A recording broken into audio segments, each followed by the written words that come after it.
further ado, she says. Right. Oh, now do you know what? When I had these, my daughter, she made them all pink and lovely. So I don't know why it's not. It was all really nice, sort of watery colours. So sorry about that. I don't know why it's gone plain, but there we go. Okay. So what I want to talk about then this morning, it kind of comes on the back of these two excellent papers. So I feel like I've got a hard act to follow, but anyway, I'm going to try. So just by way of introduction, in a way, the first half of this paper is going to be probably going over some stuff that you already know, but I don't think it does us any harm to remind ourselves of what the contextual problems are. And then I want to go on to, in a sense, respond to your papers with a controversial response. And you might not like it, but I'm going to say it anyway. So, the structure of the paper is just for me to talk a little bit about the point that global supply chains, I really want to home in on the issue of collective responsibility, and I want to also focus on the really important fact that global supply chains are structures that reinforce poverty and exploitation, and I don't think we should be hiding from that. And I think it's necessary to achieve accountability in this context. But the problems that we've got are the structural complexities that come with supply chains, and the human rights problems I'm going to focus on in particular. So perhaps I'm complementing your papers there. And I want to talk about the problems that exist in the regulatory responses that we've had so far, and the sort of more general problems around disclosure, and then I'm going to propose a tentative solution. So the paper primarily does focus on disclosure and transparency. So the structural complexities, I think we all know about in this room, but we've got horizontal, vertical, and spatial complexities. In the next couple of slides, I'll show you some little pictures just to kind of illustrate the point. But there's also static and dynamic complexities. The static complexities involve sort of just trying to identify who the suppliers are, who all the actors are in these structures. But the dynamic complexities really rest in the fact that we don't know sometimes where these are going, what lies ahead for some of the activities and processes in these structures. And the literature very quickly brings out some of these structural issues. So many writers talk about, it's not unusual to see 50 tiers in a supply chain. And Clark and Boersma actually highlight Apple's 785 suppliers across 31 countries contributing to the production of iPhones.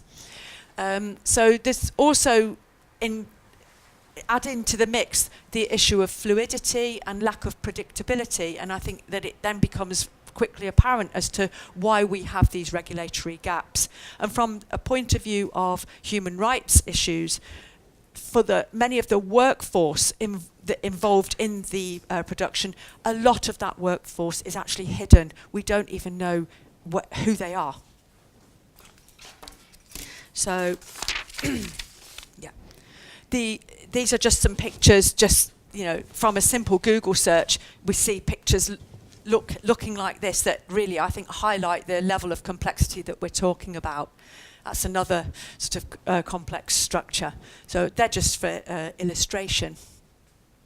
But the human rights problems are very clear, and the organisation called Human Rights Watch has told us quite clearly, as they've publicised the sorts of issues that we see: poor working conditions, minimum wage violations, forced overtime, child labour, and so on.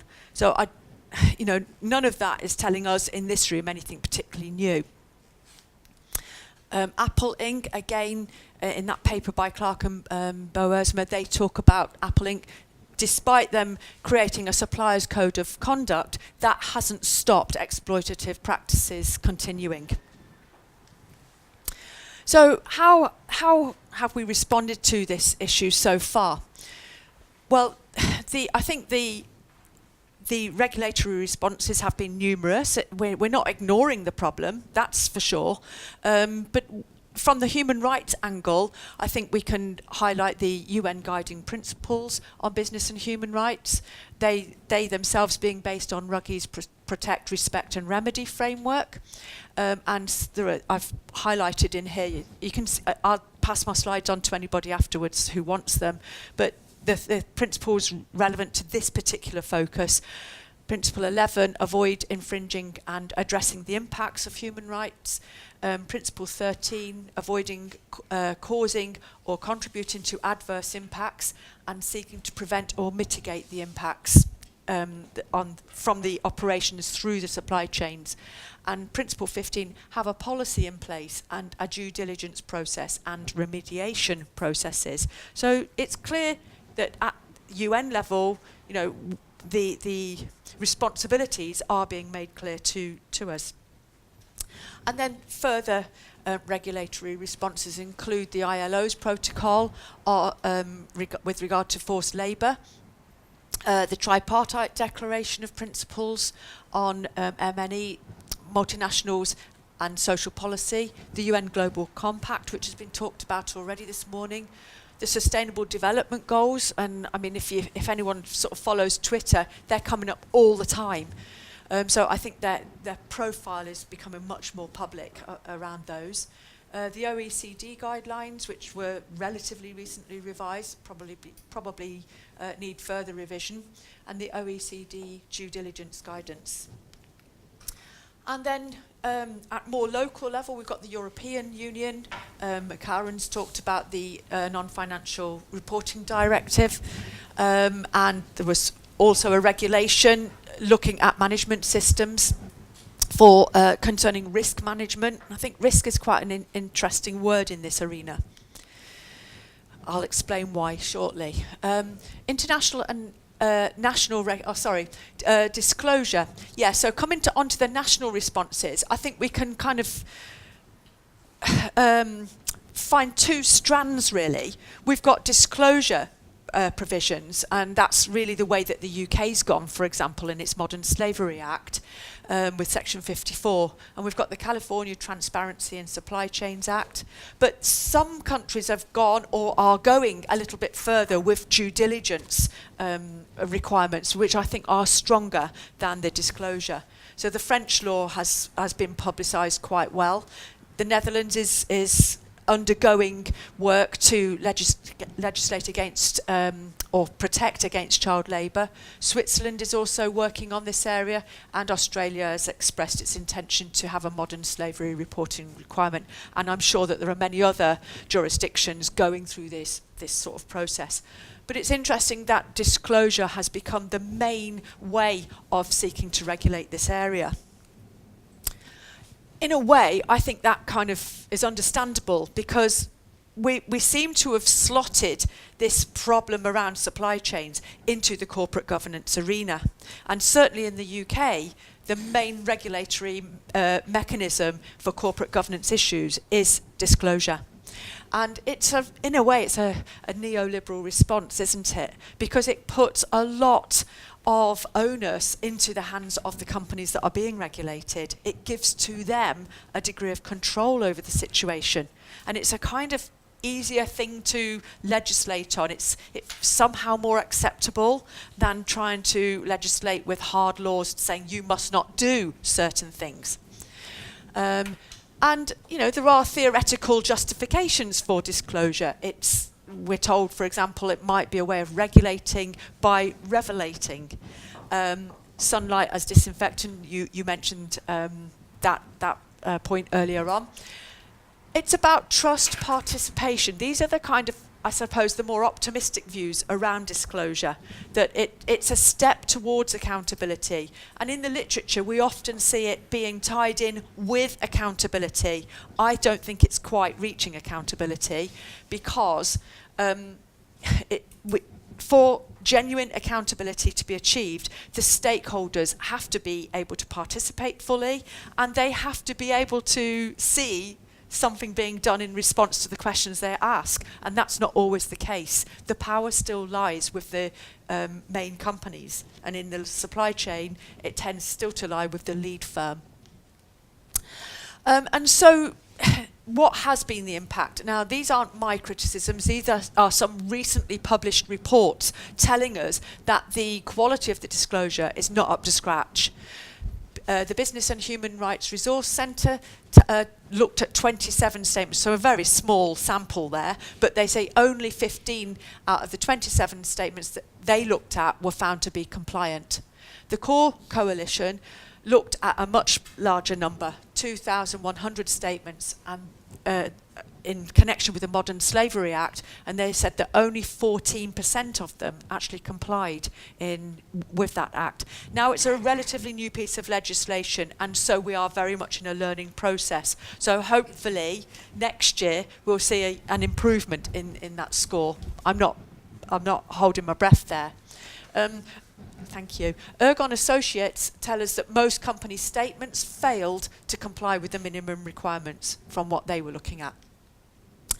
So why are we not getting it right? Well, I think there are a few obvious points that we do see raised in the literature. The proliferation, and Karen, I think, highlighted this point. You described it as an alphabet soup, and I've seen it also described as a spaghetti soup. Same thing, really. This proliferation of provisions is not really that helpful. It ends up, with a degree of incoherence, a lack of comparability arises out of this, and it leads to increased compliance costs. Which of the provisions or which of the regulations should the companies be going with? It's not really always clear. And so that leads to a marketisation of this whole process. The companies themselves market themselves, they use it as a publicity machine, but also other associations, other organisations come in and they make money out of this process by offering consultancy and helping, with the way you present your reports. So it's become a money machine.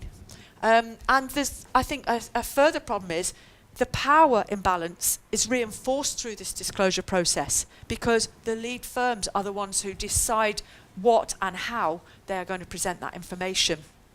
And so, in the end, the conclusion might be that the recipients are not really adequately informed by this. So, it hasn't necessarily improved the situation that we want it to improve ultimately. So, we can see still continued, in fact, increasing numbers of human rights abuses and problems. It's not getting any better, it's getting worse. So this is my tentative response that you might not like. It's about power, I think. And so I'm suggesting that we reformulate what we call these things. When we call them global value chains, or global production chains, or global supply chains, we're kind of putting a positive spin on that.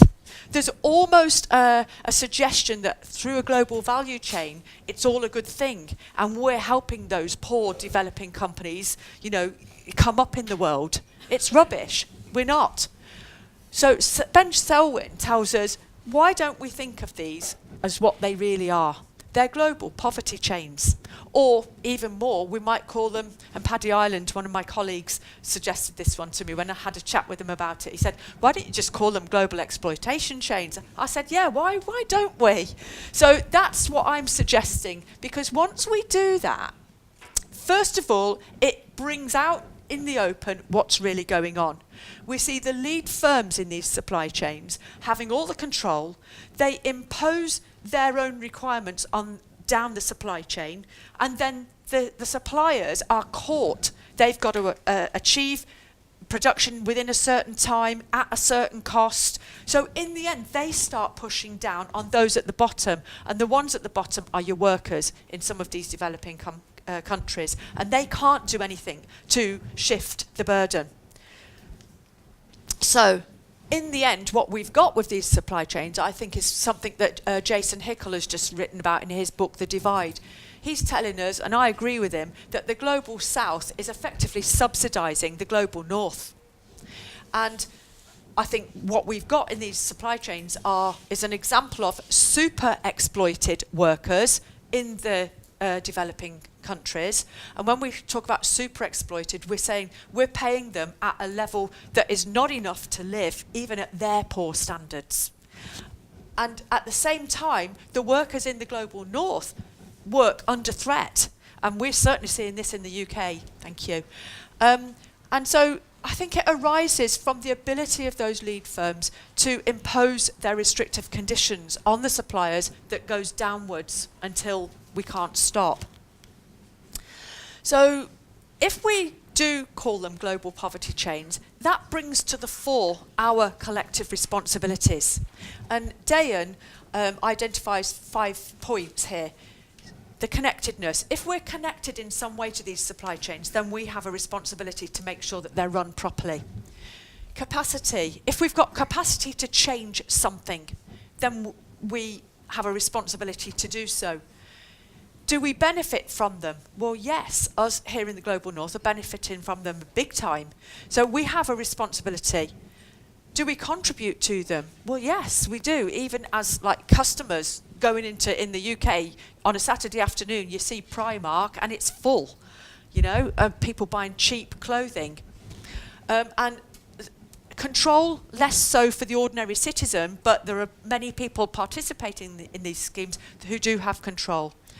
Iris Marion Young talked about the issue of social connectedness responsibility, and she was a bit nervous of adopting Thomas Pogge's idea of liability responsibility, where he's much more sort of, in a sense, thinking about fault. But I think we should combine the two, because then I think that really reflects what we are dealing with here. So I think we need to think about collective responsibility and try to find ways to put the system right. So how might we do it? I think, first of all, the disclosure processes should be empowering. What we need is a disclosure system that allows full participation by those who are affected by through what's going on in these supply chains. So the kind of disclosures that we would want to see may change. I think, Jill, you said something, or possibly Karen, I can't remember now, but one of you said that they don't always talk about, you know, when they have done wrong. They talk about their processes, but they don't actually bring out into the open. Telenor is a good example where they do. Yeah, absolutely. So these are some of the things that we might want to see. So much sharper disclosures and actually coming clean about what has gone wrong in the chain. And I think we've got some possible ways forward here. The technology developments offer us some hope. The whole blockchain technology, I think, allows potentially for participation from all of those involved in these supply chains. It's a cryptographically assured, immutable and irreversible ledger where all of the participants can actually keep revising.